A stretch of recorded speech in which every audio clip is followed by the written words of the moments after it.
Tēnā koutou katoa, greetings and welcome everyone. I would like to start off this session with a karakia.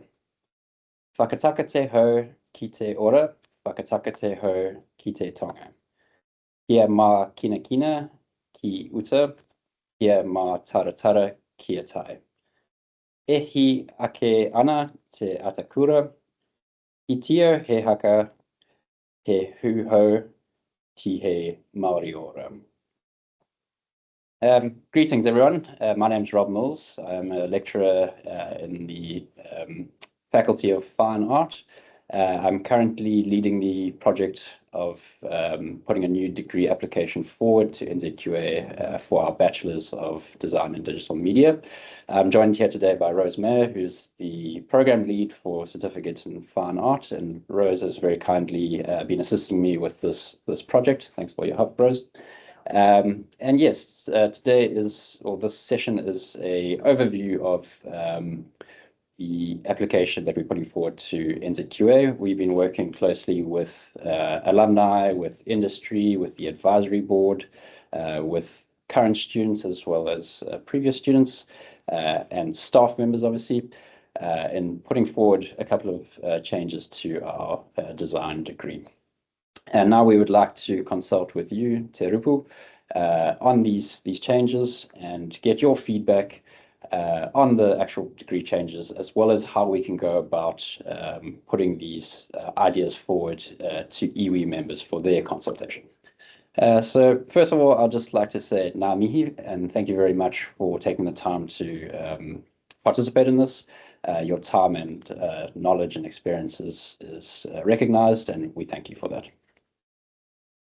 Okay, so just running through the agenda for today. I'll begin with just a brief recap of the BDDM, the Bachelors of Design and Digital Media, where it sits right now and why there is a need for change.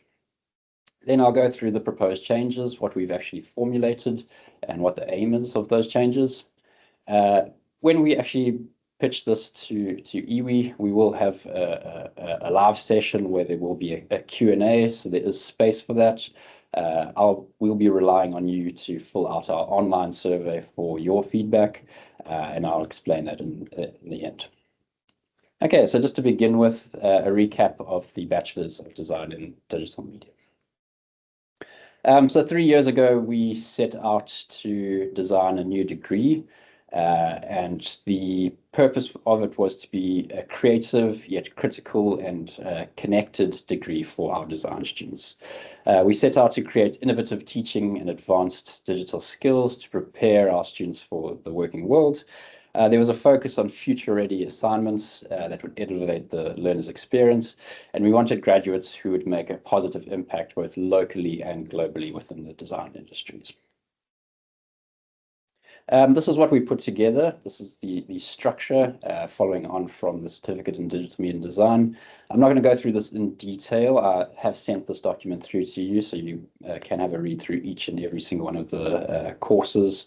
But what I'll do is just talk to it as a big picture and talk through some of the changes that we're going through. Okay, so a need for change. We've had feedback again from industry, from students, from alumni, from our advisory board, and from communities that we have been working with. And these are some of the key points that have come up and pushed us to make some changes. So the first one is that, generally speaking, there was little connection to other schools and degrees within Whitecliffe. And this is something that's been expressed by all departments in Whitecliffe, that our degrees are quite separate, our programs are quite separate. The students have acknowledged it and have asked for a better integration of the entire school within Whitecliffe. Just from a BDM point of view, we've often struggled to explain what it is. So not having an identifiable thread through the degree becomes quite difficult to just pitch the idea of the degree to someone. So we felt that there was a need to have something that was core to the degree that we can use to explain what it is. Feedback from the industry was telling us that our students had sort of skipped ahead and hadn't really gained the basic fundamentals of design right at the beginning of the degree. Things like typography, color theory, having those really foundational core set skills was rushed over a bit. And then within the degree, as it currently stands, students couldn't choose their courses. They were all set out for them, and every course was compulsory, or is compulsory at this point in time. There was also a need for more of a work integrated opportunities, in other words, internships or job shadowing, placement, especially in the third year of the course. And then also a need to just continue the improvements when it comes to cultural responsiveness. Okay, so this is what we've now put together in terms of the changes that we would like to put forward to NZQA. And I'll, again, just run through the bigger picture here. I'm not going to go into detail right now. I will break it apart and just explain each of the courses. But again, this document will be provided to you so that you can compare the original and the new version. Just a note here, we've also just slightly tweaked the title of the degree. So it was Bachelors of Design and Digital Media, and we would like to change it to Bachelors of Digital Media and Design. That is because our certificate is a national certificate, and the national certificate is in digital media and design, and that can't be changed. So we would like our bachelors to match our certificate course going forward. Okay, so to begin with, the major change to all of our degrees is what we're referring to as the transferable skills. So this is what prompted the need for a new degree application, is because we've needed to embed these courses within our degree. And these are central to all the changes coming up ahead. These are mandated courses that will be run throughout all the bachelor's degrees at Whitecliffe. So it doesn't matter if you're a fine artist or a fashion student, an IT student or design student, everyone will take part in these common transferable skills courses. They're very much focused on 21st century skills, things like creativity, critical thinking, communication, problem solving, group work, all these soft skills and emotional intelligence that is required for the future of working and collaboration. So these courses are quite future focused. They cover subjects like business etiquette, launching your career, entrepreneurial opportunities, tax, for example. And yes, they are common life skills that everyone needs going forward in the future. But having said that, the outcomes from these transferable skills will be then related back to your area of specialization. So if you are a designer, you'll look at that business etiquette and think about how you could use it to put your CV together to apply for a studio, for example. So the idea is that they take these 21st century skills and apply them to their area of specialization, whether it be fashion, IT, fine art, or design. So we were quite fortunate in that the transferable skills actually fitted in quite neatly into our structure. I took out the design. Sorry, I'm trying to think of the course now. Design context course, design context 1 and 2, as well as one of the entrepreneurial courses.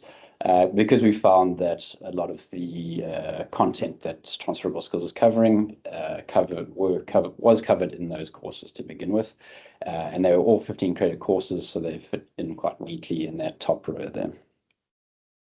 Okay, so speaking about a program thread, we wanted to identify something that we could latch the degree onto and explain that as a unique selling point.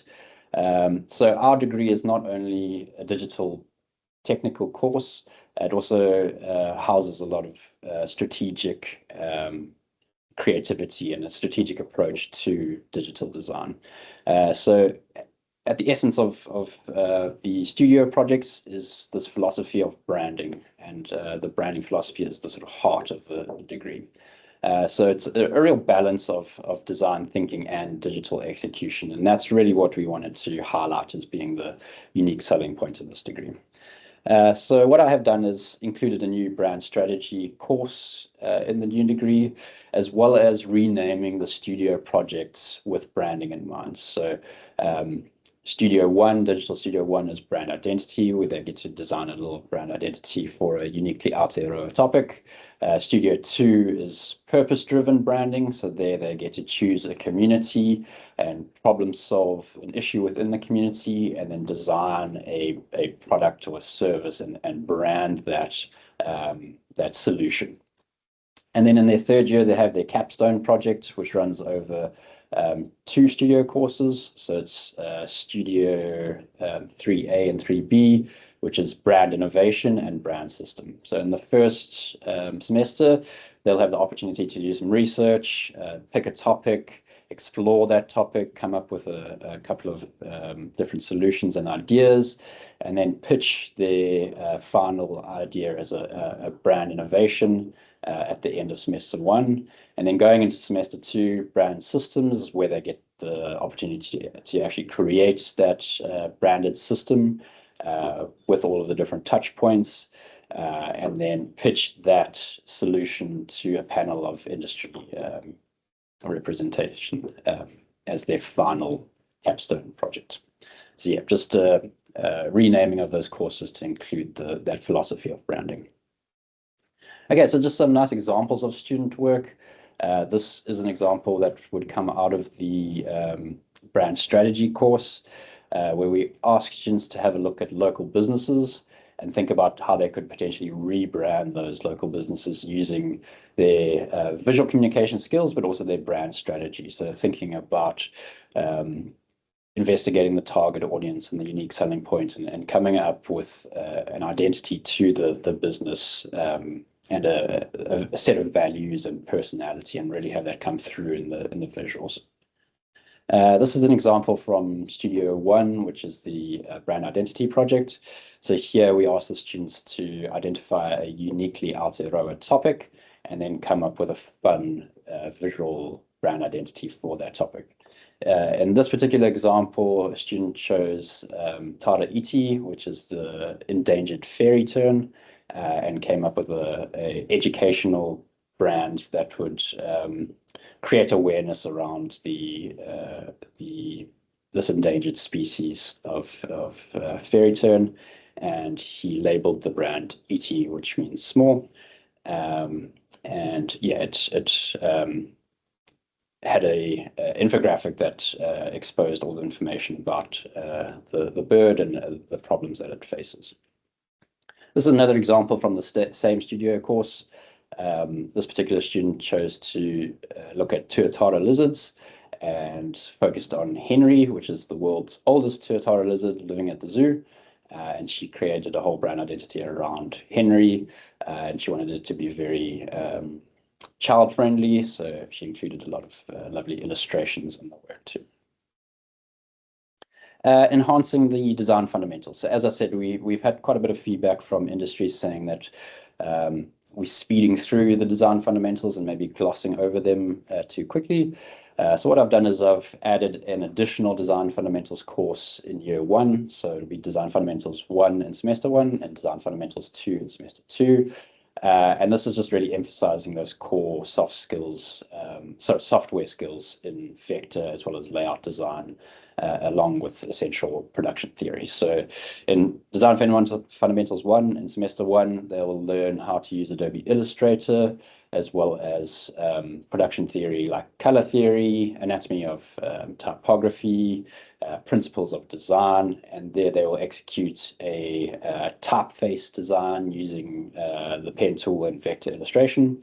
In Design Fundamentals 2, they will focus on editorial layout and learn Adobe InDesign, where they'll focus on character styles, paragraph styles, typesetting, grid systems, and print production.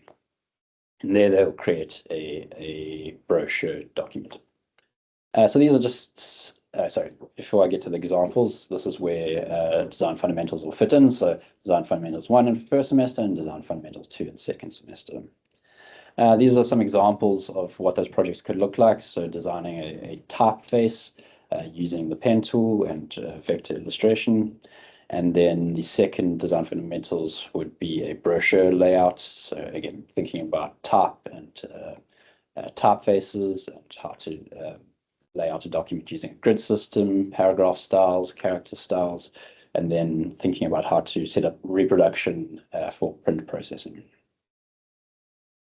We've also introduced a couple of RT courses in the first year.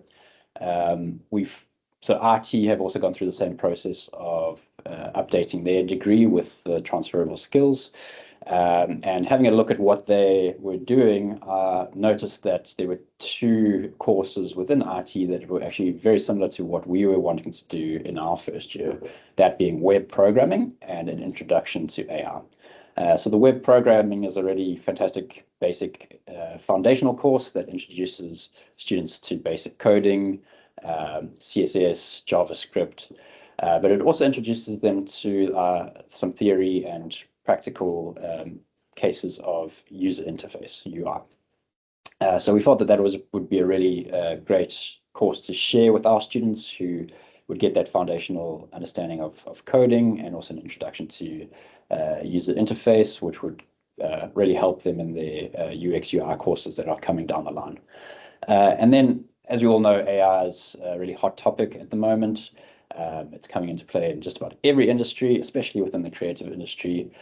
So we had a look at the RT's introduction to AI, and it's a fantastic course in that it not only expresses the basics of the mechanical side of machine learning, the actual application of it, but also the ethical implications and where things are progressing with AI. So there's conversations around multi-data sovereignty, what AI is going to do in terms of impacting Aotearoa, as well as on a global stage. So it has that lovely theory to it too. So it's a lovely balance of practice and theory. So those two RT courses will fit in first year, so web programming in the first semester, and then introduction to AI in the second semester. And I just want to put some examples of some of the student work in the web design space, and particularly looking at the user interface of their web design skills. Then in second year, we've decided to include some electives. And we're introducing two sets of electives in second year. So by the time students get to second year, they'll have those foundational understanding of design and have been introduced to a couple of skill sets within design, and they'll now have the opportunity to choose between two electives. So first of all, we have AI and emerging technologies, which is a very experimental space, more of a speculative design approach to new technologies, where students will be exposed to things like AI, VR, AR, 3D printing, for example, in a series of workshops, and then they'll get to come up with their own speculative design project. They can either do that course, or they can, if they want to specialize in motion graphics, do motion graphics 2, which will build on motion graphics 1. Then in the second semester, they can either choose to do digital illustration, which will be, again, a very experimental course where they'll do a series of workshops in 3D with Blender, some Procreate, using a Wacom tablet to draw, and just experiment with developing their own illustration style and experimenting with rendering software. And then they could also choose to then continue down a path in UX UI, so user experience and user interface, which would again carry on from UX UI 1, which will be in first semester of second year. So that's where the electives will fit in second year, choosing one of those courses in the first semester and choosing one of those courses in the second semester. These are some examples of those areas of specialization from the electives. So this is a lovely example of how motion graphics can be used in a branding context. This is a project from the brand strategy course, but again, you can see the application of motion graphics within this context.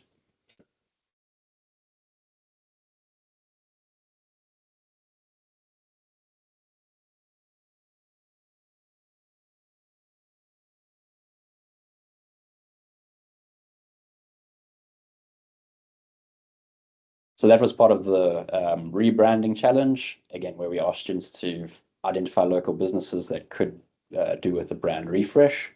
And Alyssa chose to look at Peter Pit and redesigned the brand identity for Peter Pit. And then part of her execution was to create some branded content, and that was a motion graphic for social media. These are some nice examples of what potentially could be done within that digital illustration space.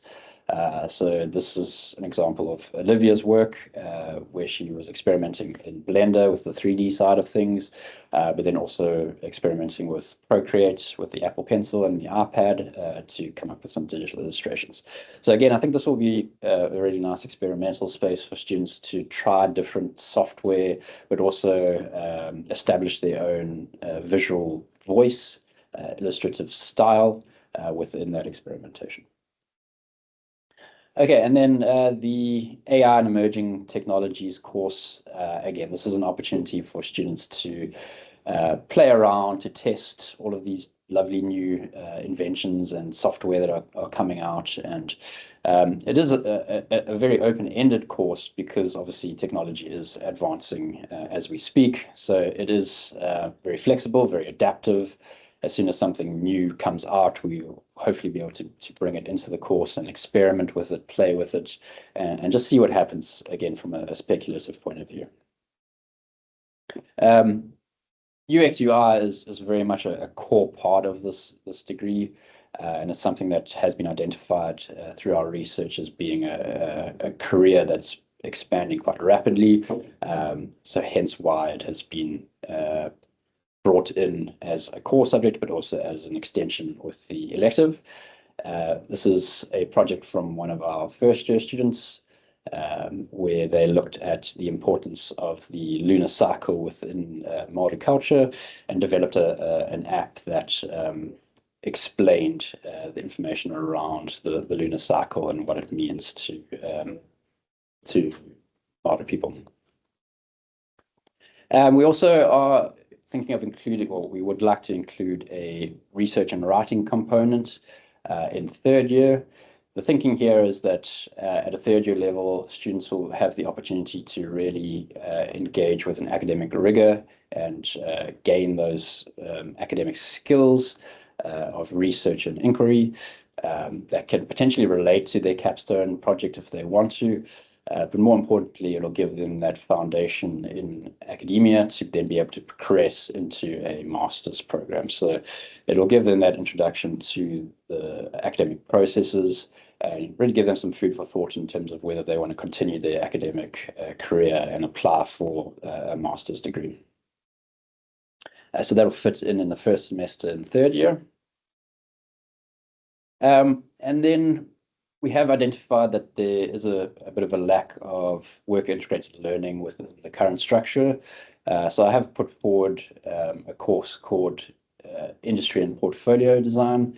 This is a bit of a merger of the entrepreneurial courses that we did have, but also an extension more into work placement and job shadowing. So in the final semester of third year, the students will do this course, where they'll focus on strengthening their portfolio as well as aligning themselves with industry expectations. So they'll be expected to go out and do an internship or a job shadowing process, or at least interview a freelancer, for example, and then come back to class and do a presentation on what they had observed. And then in the second assignment, they'll then start curating their portfolio with the intention of going out into the industry. So hopefully they would have identified a certain agency or studio that they align with and that they were hoping to get employed by, and start curating their CV to aim for that employment. So yeah, some examples here of alumni portfolios. Obviously, having a web presence is really important these days, but we also do encourage students to print out a lovely portfolio in booklet form. Okay, so that industry and portfolio course will then fit in the third year. Then just in terms of industry terms and labeling. We have identified a couple of courses throughout the degree that just basically needed a name change, and changing the names would more closely align with industry terminology that could be recognized by outsiders. So we had a course called Digital Technologies, which was learning how to use the camera for photography as well as videography. And the students ended up creating social media content. So we've literally just changed that to social media content creation. We had a course called Motion Design. We felt that motion graphics was more of an appropriate term, especially within the design community. And then we had a course called Design, sorry, what is it called? Interaction Design. But again, UX UI was a much more recognizable term, so we've literally just changed that to UX UI 1 and UX UI 2. Okay, and then just to end things off, I just wanted to talk about our approach to inclusivity and cultural responsiveness to education. So with these changes coming about, this obviously gives us a lovely opportunity to make some positive changes. And what we have done is put together an action plan when it comes to the cultural responsive side of things. So I just want to run through a couple of key points here. The first item on the action plan was just to acknowledge what Whitecliffe has been doing. So a continuation of the stakeholder engagement. Those are things like the Whitecliffe Investment Plan 2025. It is the Te Titi o Waitangi workshops that Amanda and George have been doing, and those have been fantastic, by the way. It's things like adding new members of representation to the advisory board, the Whanaka initiative that Rose has been leading with Leon that looks at how, sorry. Really looks at kind of the way that assessment can be relanguaged, and will potentially lead into a container framework for Whitecliffe as well. Thank you. The development of the transferable skills themselves, more of an interconnected experience for the students throughout Whitecliffe. And then looking at pedagogy and framework.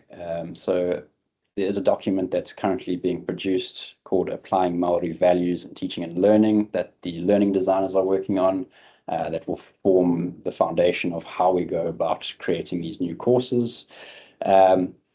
Consultation like this, so consulting with community and consulting with iwi in particular, gathering that feedback and using that information to propel us forward. I'm also putting forward the notion of co-creation when it comes to curriculum. So as I've identified, there are a couple of new courses that are going to be designed from scratch. And with those opportunities, we would really like to reach out to Maori who are in the design industry, who are leaders in the design industry, who can then help create our courses with us going forward. The inclusion and integration of Te Reo Māori in the Canvas courses is also really important.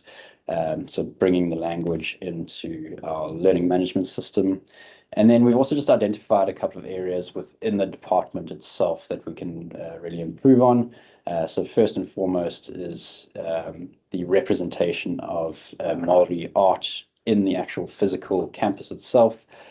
So we would really like to identify a really good Māori-related student work and print that out and use it as decor, and also invest in some appropriate Māori digital artworks that we can then also use as campus decor and put that up and around. And then just to make sure that representation is truly followed through, again, work with Māori designers from the industry and get them in to do guest lecturing as well as moderation. So once we take this presentation to the iwi, this would be an opportunity now for a Q&A session where we could, in the live format, put it out and see what issues or concerns have come up, and record that and hopefully be able to answer some of those questions. But for our purposes, Rose and I have put together an online survey, which you'll find in the email that has come through to you. It'll be fantastic if you could just take some time to read through those questions and answer them. There is opportunities within the online survey for you to provide more feedback in terms of the text-based answers. And yes, once again, thank you so much for your time and effort here. Anything else to add from your side, Rose? No, I'm good. Okay, well then we'll end it off there. Kia ora, Rob. I'm just going to close with a karakia. Tuea e ronga, tuea e raro, tuea e roto, tuea e waho. Ka ronga te pō, ka ronga te ao, humi e, hui e, taiki e. Kia ora.